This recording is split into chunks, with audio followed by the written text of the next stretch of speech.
I basically, thought in the back of my mind, this can be a blessing and a curse. On the one hand, you're running the mile first. You're fresh legs.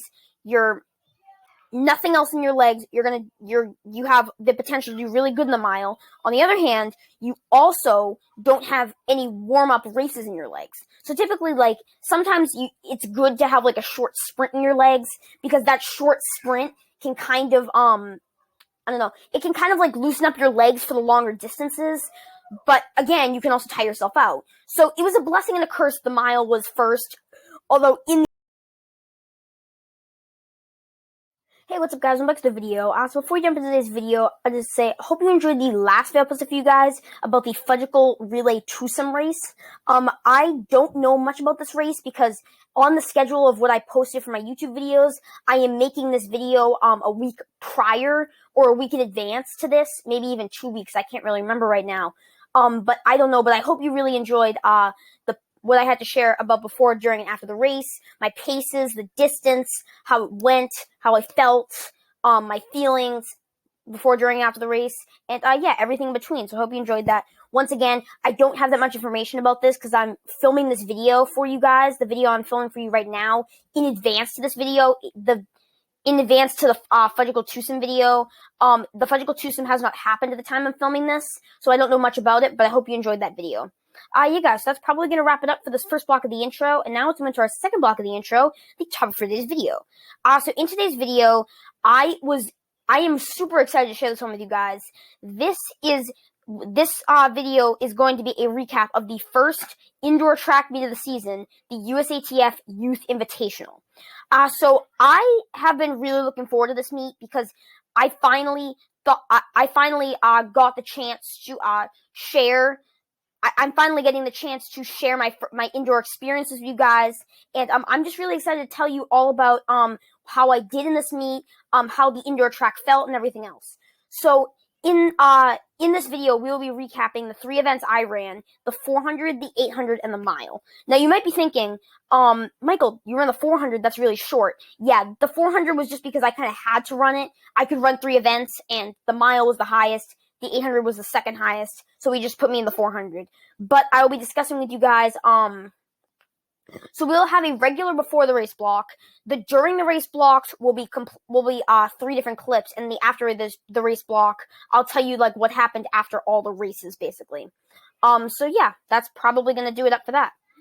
You guys, so that's probably gonna do it up for this intro of the video, and now let's move into our first block of the video, the before the race block. Alright guys, in this first block of the video, we're going to be kind of talking about what happened before the race, or the races, I should say, and what happened before we got to the Reggie Lewis Center where we were racing. So the morning, before we left for the dome or the center that we were racing at, you guys know so many times, I say this way too much, I think. You guys probably can read my mind at the beginning of every before the race block of what I'm going to say. I woke up, or my dad actually woke me up this morning. I was quite nervous, I'm not gonna lie. I did sleep for 5 extra minutes like I've normally told you guys. It just helped me get ramped up and ready for my races. And it also helped me let out some of those nerves that I'm feeling right as I'm waking up in the morning. I actually forgot I had a meet today, which was even more stressful for me because I'm because it's school vacation week. So it's a Wednesday. So I'm always thinking oh, I'm going to go to school today. No, you have a meet today. And the moment I heard meet, I'm oh no, this is going to be so bad. I don't want to do this, all this other stuff. But I took that 5 extra minutes and then I headed downstairs. I had my boba, my chocolate milk, and then my dad actually couldn't come to the meet today. We really wanted him to, but he had work. So me, my mom, and my sister got the entire track bag packed up. I got everything else I needed packed up. We threw it all into the car, said bye to my dad. He said good luck to us, and we were off. So basically, we just kind of drove down there. I was playing some games on my phone, watching a bit of YouTube, listening to some music and some podcasts as I was doing this. I was also on my computer checking YouTube for you guys. So basically, it was kind of just a quiet ride down. My nerves, I tried to keep within me because I didn't want them to expand and take over me, which eventually would be what happened. But for that car ride down, it was kind of really quiet. And once we got there, we got to the parking garage, and we actually had to ask the security guard in case, because we didn't want to get towed. Because the last thing you want to do when you get back from a track meet is have your car towed, and then have it be like, in our case, it'd probably be like 10 miles away. So we'd have to find someone to drive us 10 miles to grab our car again, and it was just a mess. So we asked the security guard, parked in the parking garage, saw the LeMays, Haley, Brooklyn, their family, and so we waited for them, and then we walked over together. Once we crossed all the roads and got to the center, we did see Joe outside. Joe probably got there at, like, I don't know, probably got there 2 hours before the meet even started. The meet was from 10 to 1, so Joe probably got there around 8, which is insane. But Joe is a serious trooper. I am so glad he is our coach because he is so dedicated to us. He loves us so much, and he really wants to see us race. So we got there. He told us a few things about the meet, how we had different entrants, and just different things about the meet. We didn't know the start schedule actually at that time, so we had no idea what the events were going in. But he gave us a little bit of information, and then we headed inside and started getting warmed up and ready for the meet. Yeah, guys, so that's probably going to do it up for this before the race block. And now let's move into our first block of the during the race blocks, recapping the 11-12 boys mile. Alright, guys, in this first block of the 3 during the race blocks, we're going to be recapping the boys 11-12 mile. So a few things I didn't tell you guys in the before the race block. We got into the area, we did a few more up laps, got some of our stretches in. We talked to Joe a little bit, got our numbers on. The 55-meter dash is actually first, and then the mile was actually the second event. So we watched 55, and in the back of my mind, I was thinking, again, I was super nervous at this point, so my nerves had completely consumed me at this point, and there was no turning back with them. So I basically thought in the back of my mind, this can be a blessing and a curse. On the one hand, you're running the mile first, you're fresh legs, you're nothing else in your legs, you have the potential to do really good in the mile. On the other hand, you also don't have any warm-up races in your legs. So typically, sometimes it's good to have a short sprint in your legs, because that short sprint can kind of it can kind of loosen up your legs for the longer distances. But again, you can also tire yourself out. So it was a blessing and a curse the mile was first, although in the end it did end up being better that the mile was first, so I was actually pretty grateful for it. 55 finished. They called over the boys 11-12 mile. I headed over to the check-in table to check in.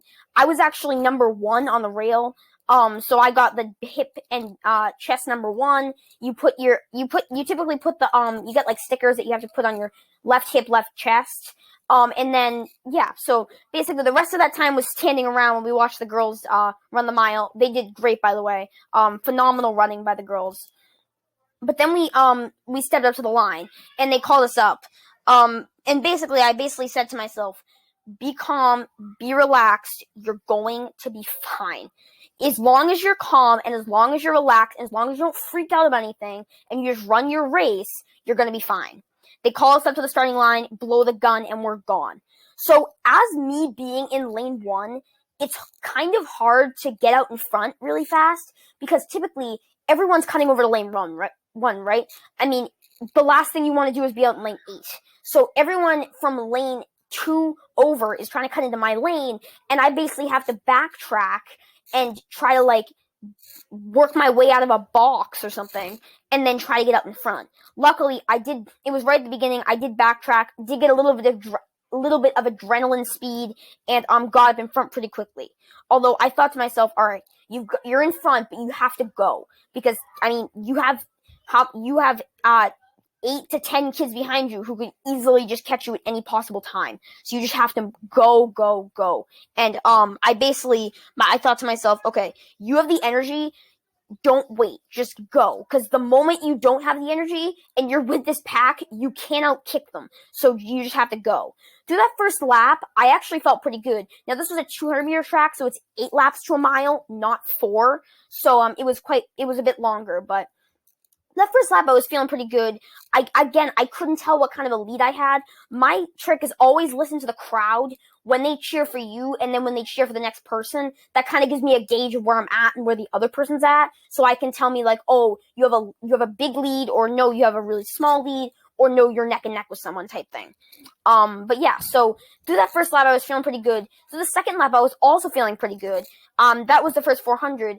And then through the third lap, I was also feeling pretty good. Again, I had no idea where I was at because I was basically just running. At that point, I actually felt pretty good. They didn't allow spikes today, so my shoes felt a little heavier. But still, even with the shoes heavier, I still felt like I was running pretty good. I still felt like I was running decent. It was also pretty humid there, so that also made it harder, but we got through that pretty easily as well. I come through that third lap into the fourth lap and know that I'm almost halfway there. I don't make a huge kick or anything yet. These laps weren't really entertaining because it was kind of just me running around the track the whole time. Through lap 4 it was good, lap 5 was good, and then once we got to the last 400, lap 6, that's when it started to get really hard. Because, if for any of you who have run the mile, you know that last 400 is grueling, it's painful, and the only thing you want to do is get to the finish line as quick as possible, and you want to destroy that pain forever. So I run through the 7th lap, and I get to the 8th and final lap and hear the bell ring. Now, this was the lap that I started really picking it up, because the last thing I wanted to do was be on the 8th lap of a mile in the lead and lose the entire thing when I did all the workout there for the pack. So that's the last thing I wanted to have happen. But basically, again, I was just trying to listen to the crowd. I was listening to people cheering. That kind of gave me a gauge of where I was at, and that kind of gave me a gauge of where other people were at as well. I come down that last straightaway, and I just sprint as hard as I possibly can, give it everything I have. I look at the clock, and I see 5:17 as I'm basically just like lumbering across the finish line in complete agony. And I think to myself, in the shoes you ran in today, that is actually a pretty good time. Yeah, guys, so that's probably going to do it up for this first during the race block. And now let's move into our second during the race block, recapping the boys 11-12 400 meters.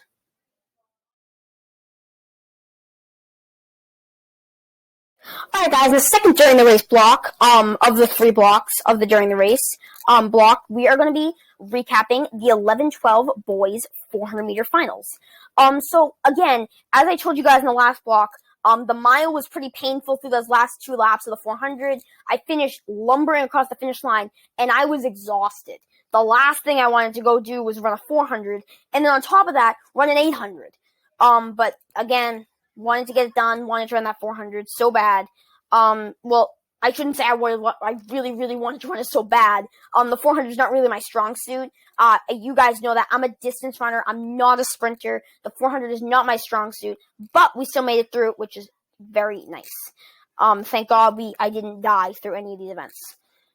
But once again, the 400 was actually right after the mile. So I had to head with my teammates. I think it was Anthony. I think it was Anthony and Cooper who I was doing it with. I had to head over with them, like I did for the mile just a few minutes earlier, to go check in for the 400. We get over to the checking table, we check in, we line up, and I'm just going to skip over all that. We get to the starting line, and none of my other teammates are with me, which makes me a little bit nervous, but I know I was hoping I would do pretty well in this 400. So I want to do the 3-point stance, although the official told me to stand up, which I don't really know why, because my coach Joe told me to do the 3-point stance, and the official told me to stand up. So I just stood up. I'm actually probably better with the standing up anyway. 3-point stance, again, I'm not a sprinter. I don't really know how to do it, so it's kind of hard for me.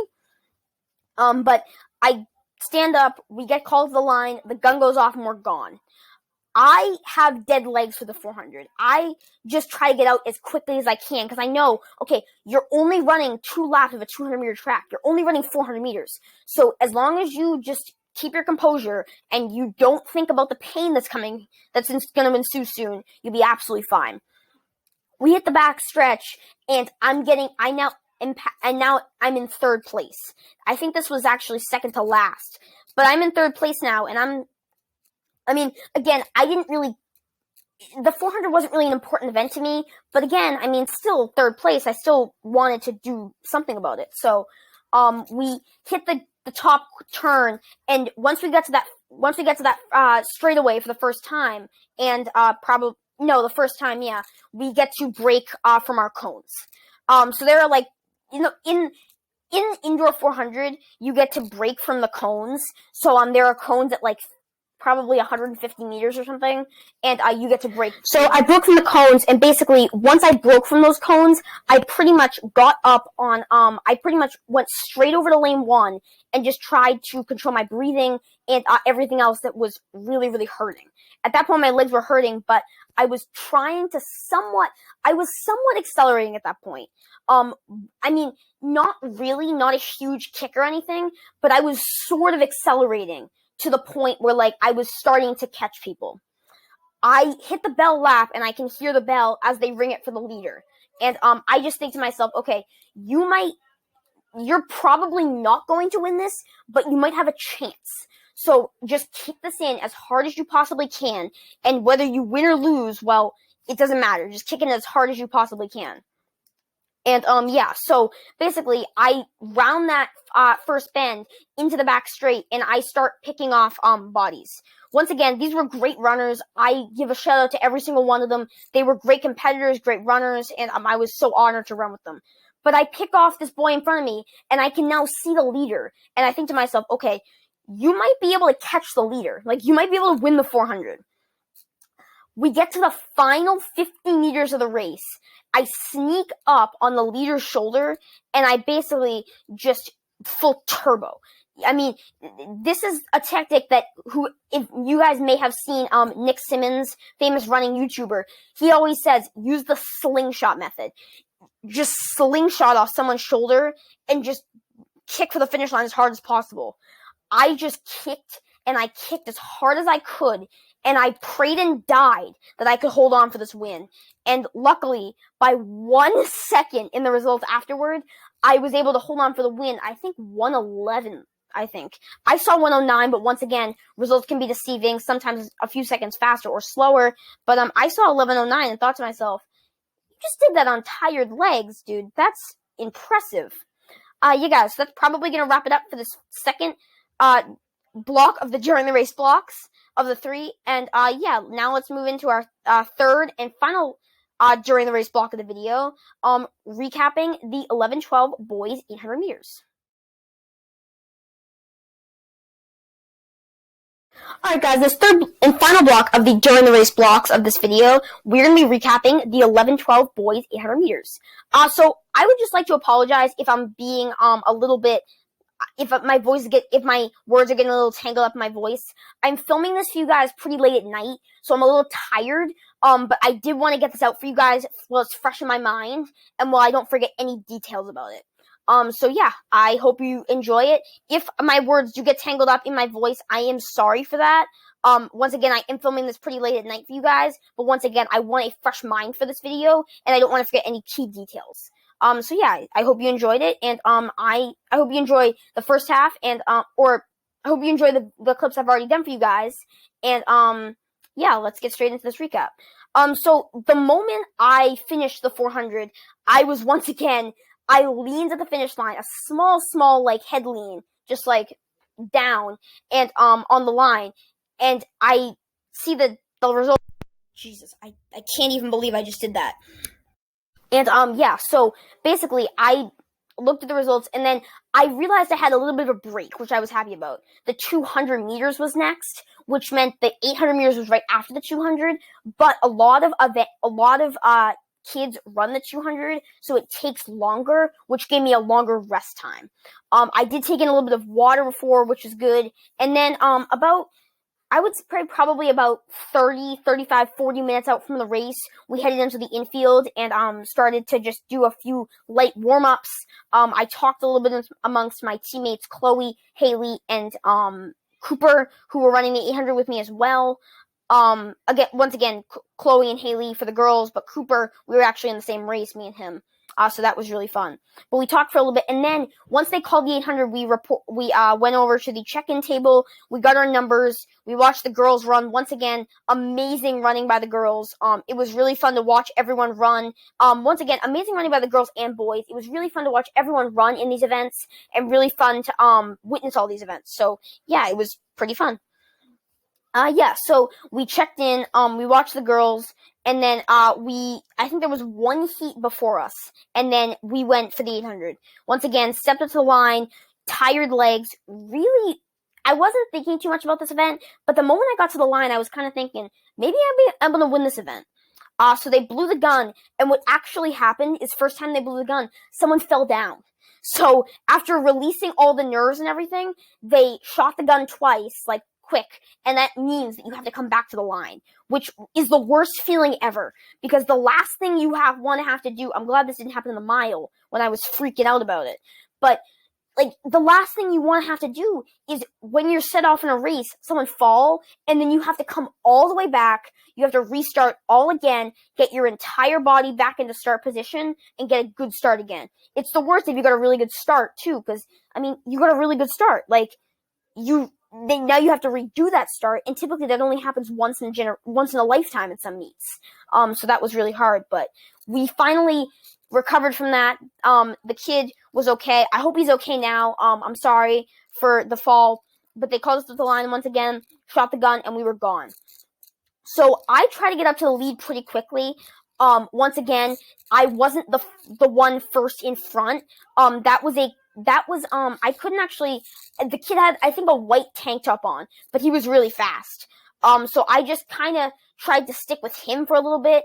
I didn't want to pass him or make any huge moves at all, because I already had tired legs from the mile and the 400, and I knew if I did pass him early, I was probably going to fade back and lose my speed. So I kind of was just content to sit on his back or shoulder, and I just kind of wanted to go for a ride, and that's kind of what I did for the first lap. And after that, I kind of did that for the second lap as well. I just tried to keep my composure, kept my breathing under control, kept everything under control, and just kind of stick with the kid. We get to the third lap, and I think it was down the back stretch. I come up neck and neck with this kid, and by the way, he's really good. And I just slightly pass him, not that much, but I just gently pass him. I build a little lead on him. I can still hear his footsteps behind me and everything. And we come into the bell lap, and that's the lap I just want to hit the turbo. Because that kid I thought to myself, he's probably not that far behind you. So he could be catching you at any which point at any possible time. And the last thing you want is to be caught in your last event where you might win, or you might have a chance to do the three-peat in all three events. It's the last thing you want to do is lose the event. I come up on the final curve and into the home straight, and I blow it. I blow every ounce of energy out of my body into the line. Light head lean at the line, like I told you guys when I did in the 400. And I didn't actually get to see the scoreboard till after a little bit, because the scoreboard wasn't updated yet. But, I think I saw the clock, and I can't even remember what time I saw, but I thought to myself, like, oh my god, how did I just win that 800 by a miracle after that mile and the 400?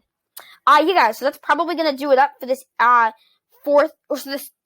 this third and final block of the during the race blocks. And now let's move into our third block of the video, the after the race block. Alright guys, this third and final block of the video, we're going to be talking about what happened after the race. Or should I say, races for you guys. So after all the races were finished, we watched a few more 800-meter finals, the older boys. We watched a few relay races. We didn't stick around for too many relay races, but we did watch a few of them. I actually saw one of my close friends and rivals, Christian Miller, run, so I was really excited for him to run. But yeah, so we saw them. We took a few pictures afterward. Got some free stuff that they dropped off for us in our package for the club, or for our team. But we took a few pictures with us, the entire team and Joe, and then the parents. Joe wanted a picture of all the parents who were there, supply with help and everything else. And then, yeah, so we basically did that. We kind of celebrated a little bit with each other, and then, we basically packed up. said bye to everyone and watched the relay races, watched them finish, and yeah, after that we kind of left. So everyone else left. My mom did have to go to the bathroom. So we waited. I waited for her and my sister to get out of that. But while we were doing that, I talked to Jacob a little bit. I did get actually his Roblox, which is it's like a game site with games on it. His username, so that was fun. I talked a little bit with Jacob. We said congratulations to them, and then basically after that, we pretty much left. We left, got in the car, drove home, and I actually forgot. I had to do I had made a goal this year to do a mile outside every single day, every single day as long as I could possibly do. And I forgot. My dad just reminded me that when we got in the car, he texted me, and he's like, or no, I think I called him, and he's like, you still have to get your mile outside. And I'm like, oh shoot, yeah, because the miles inside, those are inside miles. We wanted to do outside miles. So I got home, and with my mom, basically, I went out and did 1 mile really easy at I think it was I don't even know, probably 8 minutes and 30 to 8 minutes and 45 seconds. We did that easy mile together. And after that, we pretty much, sadly, we leave my dad behind so much. He's working, so it's really hard. But we basically said bye to him, and then we headed up here.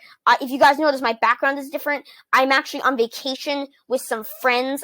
This is a vacation week, so I'll be filming a lot. I filmed a lot of my videos for you guys this week up at vacation houses, but we are up in New Hampshire right now. That's why my background is different. I'm actually in a bedroom at the house. So we basically did that.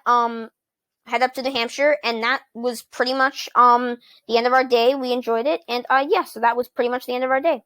Yeah, guys, so that's probably gonna do it up for this third and final block of the video, and that's probably gonna wrap it up for today's video. Alright guys, I hope you enjoyed this video. I hope you enjoyed listening to me talk about what happened before what happened before, during, and after the race. I hope you enjoyed listening to me talk about the 3 races that we had, recapping all 3 races, the 11-12 boys mile, 400 and 800. Once again, congratulations to everyone who ran in this meet today. It was a very difficult meet. There were some really good runners, really good competition here, and I had so much fun at this meet. Once again, I did get a little nervous at the beginning, but who doesn't before a meet, right? So it was really fun. I really enjoyed seeing all my teammates, all my close friends and competitors. And so it was really fun. I really enjoyed it. So that's probably all I have to say for that. Once again, I am so sorry if my words got tangled up in my voice. I am not used to being in a separate area filming for you guys. But once again, if I did it tomorrow, I wouldn't have it fresh in my mind. So yeah, it's hard to film in a different area for me because I'm not used to it. It's not like my regular area. It doesn't feel really comfortable to me. So it's different, but I still hope you guys really enjoyed it. I still hope I get most of the information to you. I will be posting reviews or separate things about time and place at the end of the video. I will also be posting stick around at the end of the video for these. I will also be posting a few videos of me finishing the 11-12 boys mile, 400 and 800. So you can stick around for those finishing videos. Also stick around for the reviews on all the races. So that will be time. Once again, you guys know distance. It'll actually say it review of 11-12 boys mile or 400 or 800. So I'm just gonna do time and place for you guys. And so you can enjoy those finishing videos as well. Yeah, guys, so I hope you enjoyed that. Stick around for this quote, and you guys are going to love it. And I will see you guys in the next one. Have fun, enjoy life, keep running, and peace out, guys.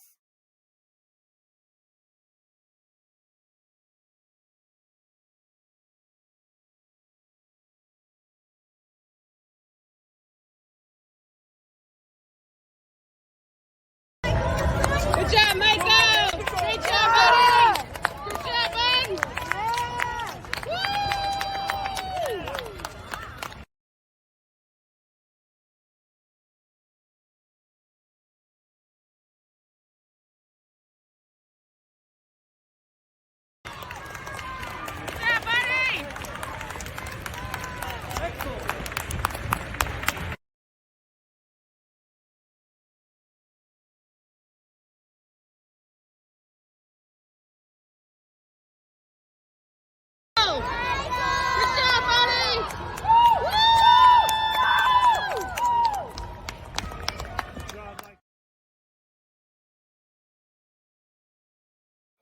what's up, guys? Welcome back to the video. Before we jump into today's video, I'll just say I hope you enjoyed the last video I posted for you guys about the Tokyo Marathon preview lap. And yeah, I mean, I got out in the lead, and shoot, I messed up on that. Although so bad. It was first, although it was a blessing and a curse. But in the end, I was glad it was first. Oh shoot, my light wasn't on.